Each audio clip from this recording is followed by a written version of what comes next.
Hey guys! Welcome back sa ating YouTube channel. Again, this is BM Gaming and today, ang pag-uusapan natin is itong bagong MMORPG game na mayroong possibility ng RMT. Anyway guys, if you are new to the channel, don't forget to hit the subscribe button and the notification bell para lagi kayong updated pag meron tayong panibagong upload regarding this game. Let's go!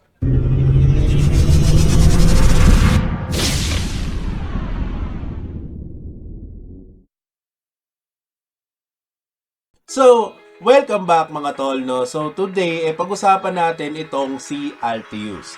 Now, nung nag-scroll ako sa Facebook kahapon, guys, under the MMORPG group, nakita ko yung clip nitong Altius. And so far, na-amaze ako kasi parang nagre-reminisce sa akin yung previous game na nilaro natin before, which is si Rohan Mobile. Okay, meron siyang resemblance, but it's not exactly Rohan. Kumbaga parang similar lang sila in terms of the interface itself, may mga pagkakahawig, pero basically ibang-ibang game siya. So, sabi nila this is a previous game na released before sa Play Store, pero siguro na-rework and also binili ng ibang developer to improve the ecosystem and everything na meron dito sa MMORPG game na to. Now, marami sa inyo ay naghahanap ng guide kung paano to install. So, papakita ko sa inyo yan step by step para at least magkaroon kayo ng idea kung paano. Okay? So, if you're planning to play this on PC, okay, you have to download an emulator. And what I can suggest is for you to download the Mumu Player, no? So, si Mumu Player, guys, isa to sa mga ginagamit ko before, way back a couple of months ago kasi light lang siya, guys, hindi siya katulad ng ibang emulator. So, I would suggest na ang gawin nyo is to download Mumu Player. Okay, and after nyo ma-download si Mumu Player, ganito yung magiging itsura niya, guys. So, teka lang ha. Yan. So, once you pull up Mumu Player, okay, the next thing that I want you to do, guys, is to go to their website. So, punta tayo sa website ni Altius. And when you scroll down here, there's an option to download the APK file. Okay? So, pag dinownload nyo tong APK file, pupunta siya dito sa downloads nyo. And all you just need to do is to click it. So, make sure na meron muna kayong Momo Player bago nyo i-download or i-install to. Okay? Kasi hindi to gagana kapag wala kayong Momo Player. Now, with mobile, kailangan nyo lang bisitahin yung website and download the APK file. What you need to do there is to run the APK file para mag-install siya. But anyway, may lalabas doon na parang message wherein allow installing from unknown source. So, you just have to accept it if in any case kung wala naman kayong important files dun sa cellphone nyo, or if it's your gaming phone, then do it. Pero kung meron kayong importante na files, then I would suggest to take precautions before installing it. Kasi syempre, there's always a risk kapag nag-install kayo ng mga unknown apps. And I think the reason why it's not available on Play Store yet is because it's new. Okay? So, all you just have to do is to install it on your phone. But ako, sa PC ko na siya ginawa. Okay? Na-install ko na siya dito. Alright? And ipapakita ko sa inyo kung paano magsa-sign up. So, once you install it sa Momo Player nyo, so syempre magpa-patch pa yan. Okay, nakamute lang yung audio sa atin kasi ayokong makopyright tayo sa music ni Altius, no? But anyway, in order for you to sign up to Altius, kailangan yung gumawa ng account dito sa NT World. So, click nyo lang to. And then from here, you just have to enter your username and password. Okay, so ang gagawin nyo muna is click don't have an account yet. So, click nyo yan. And once you click that, mararoute kayo dito sa Create an Account tab. Okay? So, itong Create an Account tab na to, dito nyo ilalagay yung email address nyo, password, and you have to also enter the password. And then click on I have read or read the agree and the terms and condition and privacy policy. Then click on next. So, magbe-verify yan guys sa email nyo. So, may marireceive kayo ng email. You just have to input your code, the one that you receive from the email. Then after that, all goods na yon. So after nyong i-register yung email na nilagay nyo, of course, yan din yung gagamitin nyo dito. So let's say for example, mag-change account tayo dito. Okay? Log in. So, papupuntahin niya kayo dito sa may mismong website. So, all I just need to do here is to enter my information. So, lagay natin dito yung email na ginamit natin. Alright, so yan. So, after I inputted my email and password, so click nyo lang yung login, and from there, all goods na tayo. So, touch the screen. Okay? So, ito na yung ginawa kong character kahapon, actually. Tinesting ko lang siya. Pero, so far, dinownload ko din siya sa mobile ko. So, I think it's good to go naman, guys, no? Pagdating sa game na to. Level 30 plus na ako ngayon. As of speaking right now. Okay? Level 31 na yung ating ranger type na character. So, ito guys, pinapakita ko lang sa inyo yung gameplay itself. So, napaka-ano lang naman niya. Meron din siyang auto. Napaka-simple lang. But, your characters have abilities, different abilities of course. And as you can see here, kapag naka-auto siya, naka-pre ano na rin yung skills, no? So, ito yung boss. Unang boss na papatayin nyo, which is yung bugbear boss na si Les Giant. So, click nyo lang tong Guardian MA para mag-transform yung inyong character. Actually, yung sa akin nagtatransform siya, pero ito parang buff yung nangyari. So, dito pwede nyong evade yan by doing this. Pero yun, di natin na-evade. Bagal natin. But anyway, you can use this rollover para just in case that there is like a attack coming from the boss. Especially, kung gusto nyo lumayo, mas okay din. Pero madali lang naman ma-clear yung mga lower rank boss na yan. So, pretty much, it's easy to do, no? Anyway, nakakuha tayo ng isang ng boxes here.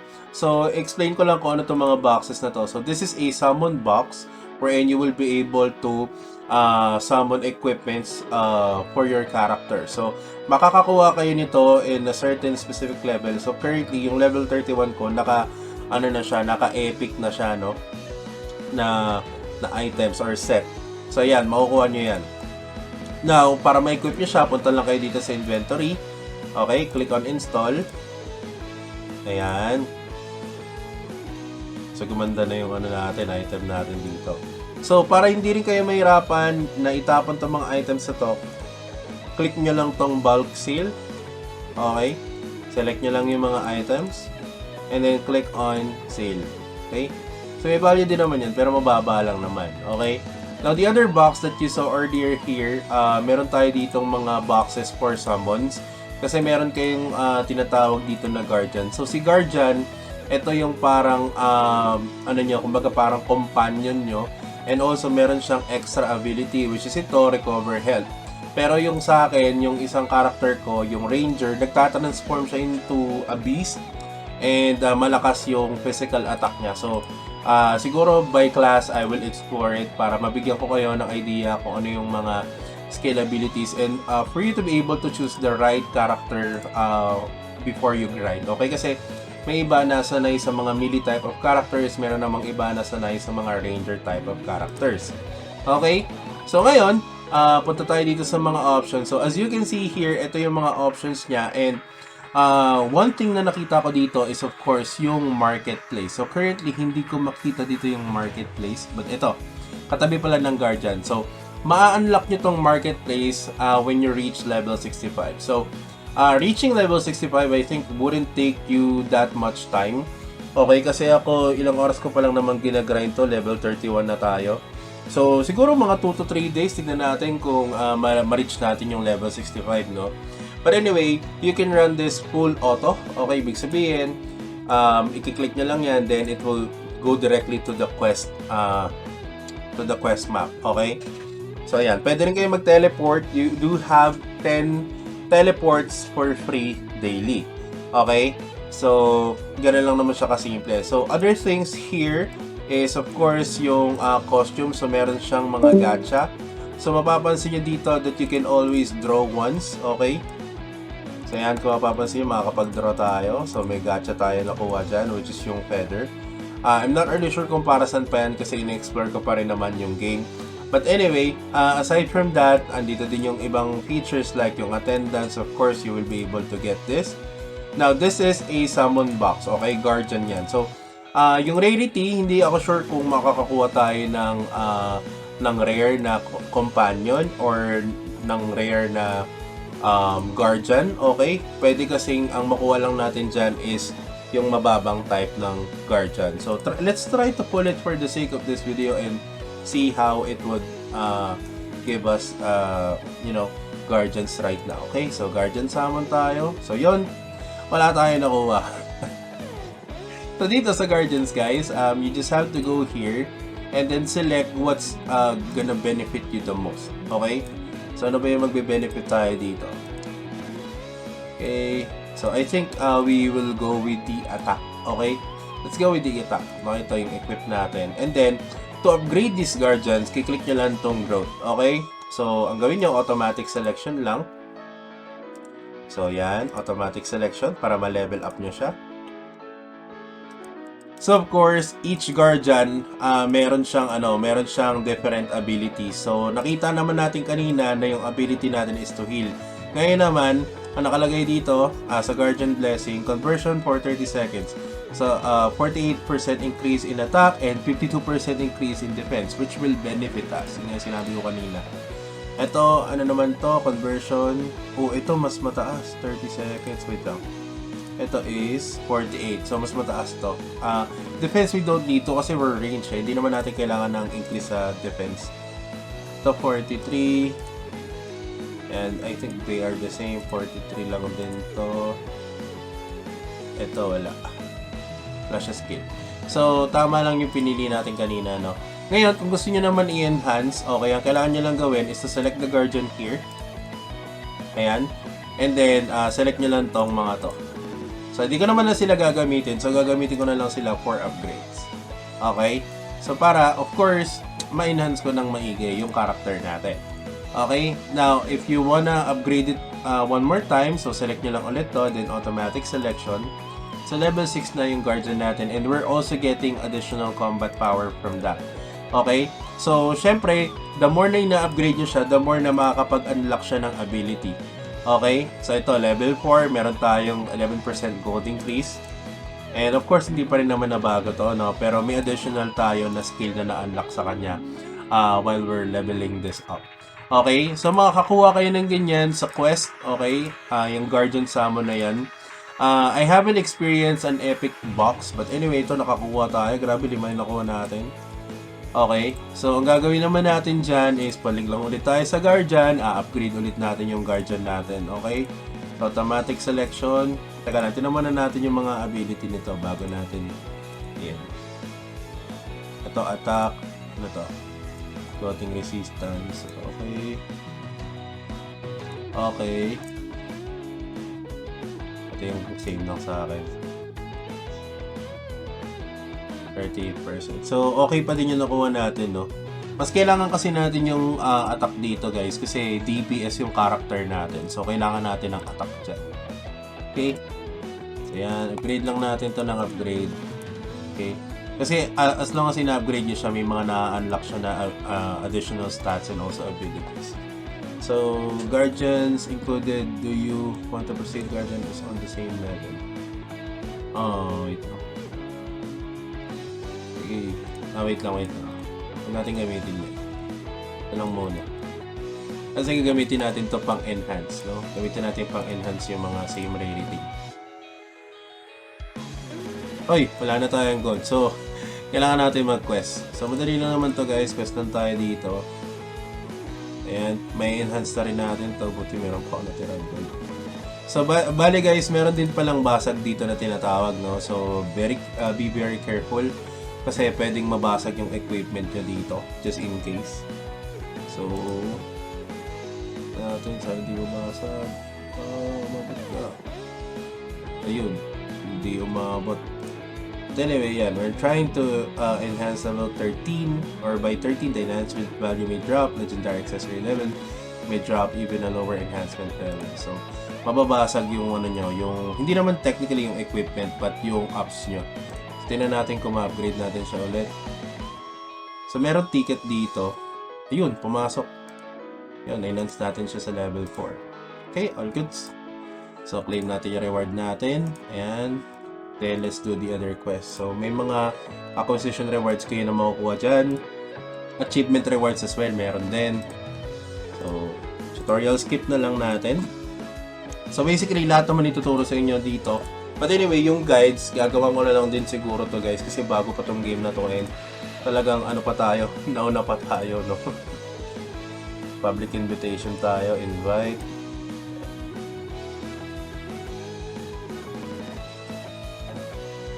Teka lang, kaya ko naman to mag-isa eh. Okay, yes. Entering dungeon. Kaya ko to mag-isa guys. Pero alam ko makatayo yung mobs dito, pero alam ko kaya ko to eh. Ano naman na tayo, kumbaga mataas naman yung level ng ating weapon or equipment, pero yun, tingnan natin. Okay. So medyo carry natin yung ano, yung damage nila.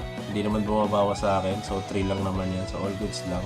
And we also have additional attack here, so activate natin to. Yan, ito yung ability nung ano ko, nung isa ko. Pero iba yung itsura nung akin eh.